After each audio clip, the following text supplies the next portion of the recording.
지난 8월 10일 경남 통영시의 작은 어촌마을에서요.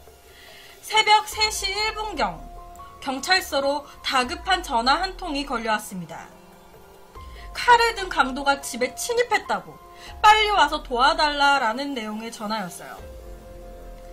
당시 이 전화를 받고요. 경찰들은 바로 사건 현장으로 출동을 했습니다. 그런데 경찰들이 현장에 도착했을 때 범인은 이미 사건 현장을 빠져나가서 도주를 한 상태였어요. 경찰들은요, 아무래도 이 범인이 멀리 가지 못했을 거다라고 생각을 했고요. 그래서 이 출동을 했었던 현장 근처를 샅샅이 뒤지기 시작했습니다. 그러다가 사건 현장 근처에서 약간 떨어진 곳에 위치한 선착장, 이렇게 배를 대는 선착장 아래까지 내려갔는데 그곳에서 악! 하고 여자가 악지르는 비명소리가 들려왔다고 해요. 그 비명을 쫓아서 달려간 경찰들은요, 바닷가 선착장 앞에 있는 이제 식당 건물이었는데 경찰들이 집 딱 앞까지 갔을 때 사람의 촉이라는 게 있잖아요. 아, 뭔가 이 집 안에서 범상치 않은 일이 일어났구나 라고 판단을 했대요. 그래서 경찰들이 바로 테이저건을 이렇게 꺼내가지고 이제 경계를 하면서 이 건물의 2층을 올라갔다고 합니다. 2층 문까지 이제 다가섰을 때 그 순간에요, 온몸에 피를 뒤집어 쓴 채로, 그리고 피가 묻은 칼을 들고 있는 남자가 2층 문을 나오려고 했고요. 그리고 경찰들은 그 앞에서 기다리다가 이제 범인과 대치하는 상황이 벌어졌어요. 아래처럼 말이죠. 그렇게 약 10여 분간 대치한 끝에 이 문틈 사이로 경찰이 테이저건을 발사를 하면서 현장에서 범인을 체포할 수가 있었습니다.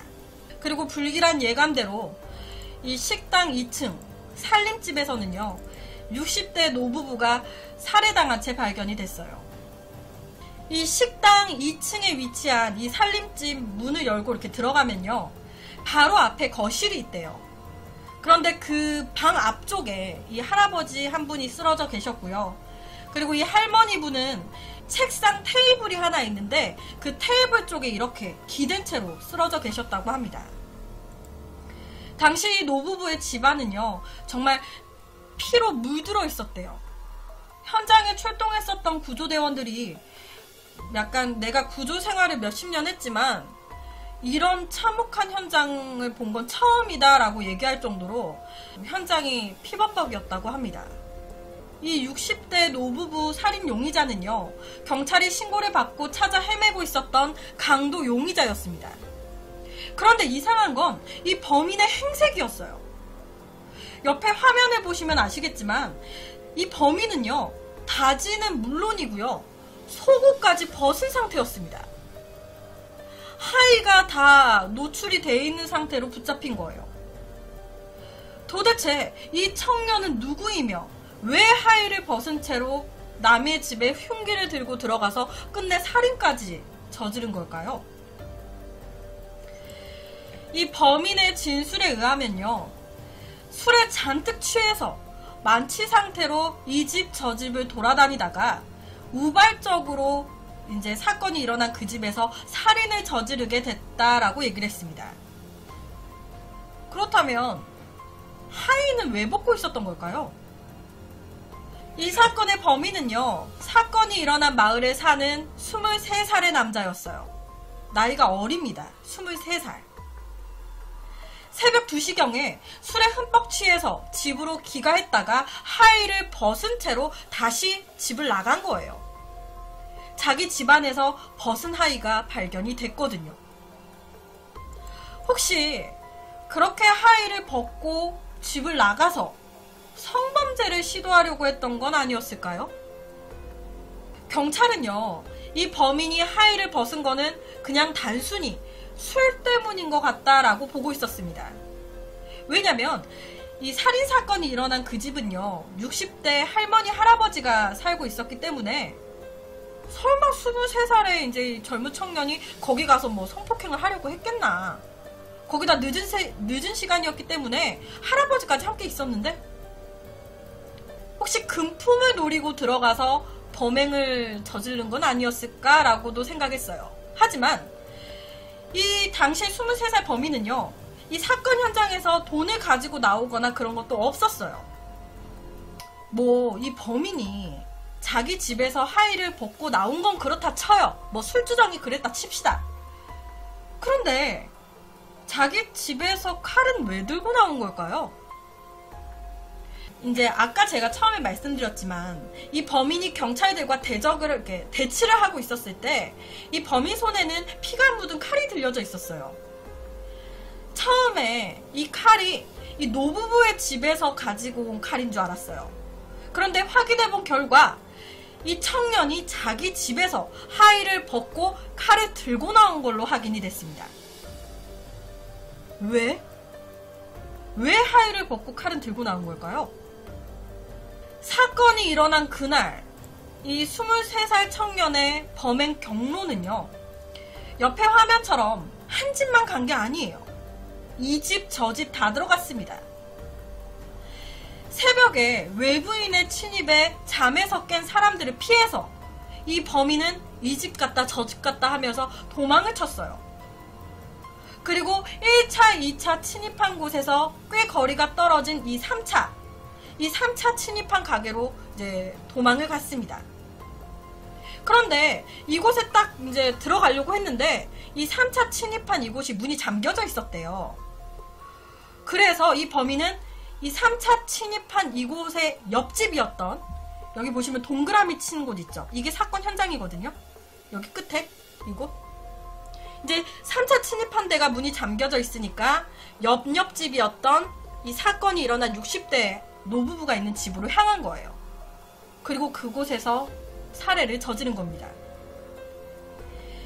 이 범인이 들렸던 집이며 살해한 노부부의 집까지 모두가 한 동네 사람들이었어요. 대체 왜 이런 끔찍한 일을 저지른 걸까요? 이 범인에게 이 사건이 일어난 동네는요, 이곳에서 태어나고 이곳에서 계속 자란 고향이라고 합니다. 고향. 작은 마을이기 때문에 서로 얼굴을 다 아는 사이인 뭐 그런 동네라고 해요. 범인은요, 경찰에 잡히고 나서 모든 게 꿈이었으면 좋겠다고 술 취해서 벌어진 우발적인 사고였다라고 계속해서 주장을 했습니다. 정말 술이 부른 참극이었던 걸까요? 이 범인은요, 노부부의 집에 들어가서 자고 있는 할머니를 먼저 살해한 후에 할아버지를 살해했다고 진술했어요. 그런데 노부부의 시신을 부검을 해본 결과 할아버지가 먼저 사망하신 걸로 나왔습니다. 즉, 범인의 말과 시신의 상태가 맞지 않는 거예요. 이 범인은요, 이 60대 노부부의 집으로 들어와서 할아버지를 먼저 살해하고 그 모습에 놀래서 소리를 지르는 할머니를 그 후에 살해한 것으로 추정이 됐습니다. 거기에다가 이 범인은요, 술 취해서 막 돌아다니다가 이제 술김에 벌인 살인이었다라고 했단 말이에요. 그런데 이 마을 CCTV 그 어디에서도 사건 당일 범인이 지나가는 모습이 찍혀 있는 건 없었습니다. 이 말은요, 술에 그렇게 취해 있었다면서 마을 곳곳의 CCTV를 다 피한 채로 집집마다 들려서 범행을 저질렀다라는 거예요. 그렇다면은 살인 의도를 가지고 60대 노부부의 집을 찾아간 걸까요? 그렇다면 이 23살 남성은 왜 고향 마을의 노부부를 죽이려 했던 걸까요? 이 희생되신 노부부 중에서 이 할아버지 분은요, 이 작은 마을의 전 어촌 계장님이시라고 합니다. 어촌 계장님. 그러니까 전 어촌 계장님이라고 하면 마을 이장이라고 보시면 돼요. 전에 마을 이장을 하셨던 분. 그리고 이 노부부와 이 범인의 부모님과도요, 전혀 원한 관계가 없는 사이였다고 합니다. 그리고 이 범인 또한 이 마을에서는 착한 청년으로 알려져 있는 남자였어요. 당연히 이 청년 또한 이 노부부와 어떠한 원한 관계도 없었다고 합니다. 그런데 이 범인의 부모님은요, 청각 장애가 있으셨대요. 그래서 이제 말도 조금 잘 못하셨고 귀로 듣는 것도 약간의 장애가 있으셨던 분이시라고 합니다. 하지만 이 자식들도 부모님을 굉장히 잘 따랐고요. 되게 화목한 가정이었다고 해요. 그래서 실제로 작은 배를 하나 이 부모님께서 가지고 계셨는데, 이 청각장애가 있으신 부모님과 함께 이 시간이 있는 날이면 이 청년이 같이 배를 타고 나가가지고 이제 부모님과 함께 고기도 잡아오고, 그리고 그 잡은 고기를 부모님 대신에 이 청년이 밖에다 이제 내다 팔기도 하면서 이 마을에서는 정말 소문난 효자 중에 효자였다고 합니다. 그런 그가 새벽에 집을 나가서 살인을 저지른 거예요. 정말 아무 이유 없는 살인이었던 걸까요? 이 범인의 친구분이요, 되게 좀 조심스럽게 이런 얘기를 하나 했습니다. 범인의 부모님이 청각장애로 인해서 오래전부터 살해를 당한 이 노부부에게 멸시와 괴롭힘을 당해왔었다. 그런데 계속 참고 살아왔다더라 라는 이야기를 했어요. 지금 보시면 저는 그 이야기를 듣기 전에 그 전 상황을 다 들었거든요. 그러니까 살해당했다라는 그 이야기를 듣기 전에 그 전의 상황을 다 들었거든요. 예전부터 그 두 노부부가 제 친구 부모님한테 계속 어떤 식으로 괴롭힘을 했고 뭐 그런 얘기를 들었었어요. 이 말이 사실인 걸까요? 만약에 사망하신 이 노부부가 장애가 있는 이 범인의 부모님을 멸시하고 괴롭혔다면은, 이제 아까도 마을 사진을 보셨지만 마을이 좀 작기 때문에 같은 마을의 다른 주민들이 이 사실을 알고 있었을 수도 있을 것 같아요. 작은 마을은 또 이제 소문이 또 금방 퍼지고 하잖아요. 그런데 정말 이상하게도요, 이제 물어본 거예요, 이 마을 주민들한테. 아니, 범인의 부모님이 사망하신 노부부한테 괴롭힘을 당했다는데 혹시 알고 계신 거 있으세요? 라고 물었을 때 이 작은 마을의 주민들은요, 모두가 짠 것 마냥 다 몰라요 라고 대답을 했다고 합니다. 아니, 괴롭힘을 당했다라는 그런 말이 있던데 모르세요? 난 모르겠는데. 나한테 그런 거 물어보지 마요. 나 잘 몰라. 그러던 중에 한 주민분이요, 되게 조심스럽게 이런 얘기를 하나 하셨습니다. 전 어촌 계장이었던 살해당하신 이 할아버님께서 동네 주민들의 유일한 업인 고깃배들을 선착장에 대지 못하게 했다라는 거예요. 그 이유는요, 이 전 어촌 계장이었던 이 할아버지께서 이 마을의 선착장을 이 낚싯배 업체들한테 이제 임대료를 받고 이렇게 한 칸 한 칸씩 이제 빌려주고 있었대요. 이 선착장을. 여기가 선착장이거든요. 그 바람에 이 범인의 부모님처럼 생계를 위해서 배를 타는 사람들의 터전이 없어져 버린 겁니다. 임대료를 받는다고 이 선착장을 다 빌려줘 버리니까 이걸 업으로 하는 마을 주민들은 배를 댈 데가 없는 거예요. 주차할 데가 없어. 배를 타고 고기를 잡아와요. 그럼 배를 어디다 대야 되는데 어디다 대? 다 대지 말라는데. 그러다 보니까 마을 주민들이 점점 눈치만 보는 상황이 되어버리는 거예요. 주차할 데가 없으니까. 아버지의 고깃배를 함께 탔다는 이 범인이 이런 상황을 직접 겪지 않았을까요? 실제로 이렇게 선착장에 배를 못 대게 하니까 이 마을에서 못 살겠다 해가지고 다른 마을로 이사간 마을 주민분까지 있었습니다.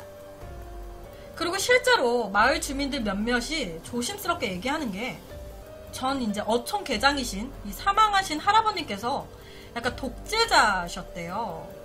그리고 이제 마을 주민들을 조금 힘들게 만들었었다라는 이야기를 했습니다. 그리고 이제 이 범인의 부모를 이 전 어촌 계장은 동네 똥개 취급하듯이 대했었다고 이제 몇몇 마을 주민들은 얘기를 하셨어요. 이건 어디까지나 그냥 마을 주민들 일부의 이야기입니다. 어떠한 증거는 없어요. 그냥 그대로 이제 몇몇 사람들이 이렇게 얘기를 했기에 그냥 그대로 얘기를 하는 겁니다. 거기에다가 이 할아버님 분께서 어촌 개장을 안 하더라도 어촌 개장인, 그러니까 이 작은 마을의 실세였대요. 실세.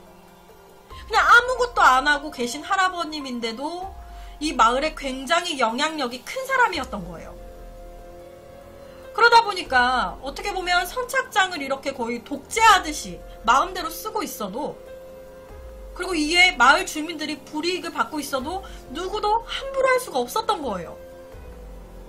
마을의 이익을 위해서 선착장을 외부인한테 임대를 주고 있으니 배를 생계로 이어가는 마을 주민들은 다른 곳으로 떠나야 하는 되게 이상한 상황. 군복무를 마치고 돌아온 이 범인이요, 맞닥뜨린 현실은 너무 잔혹했습니다.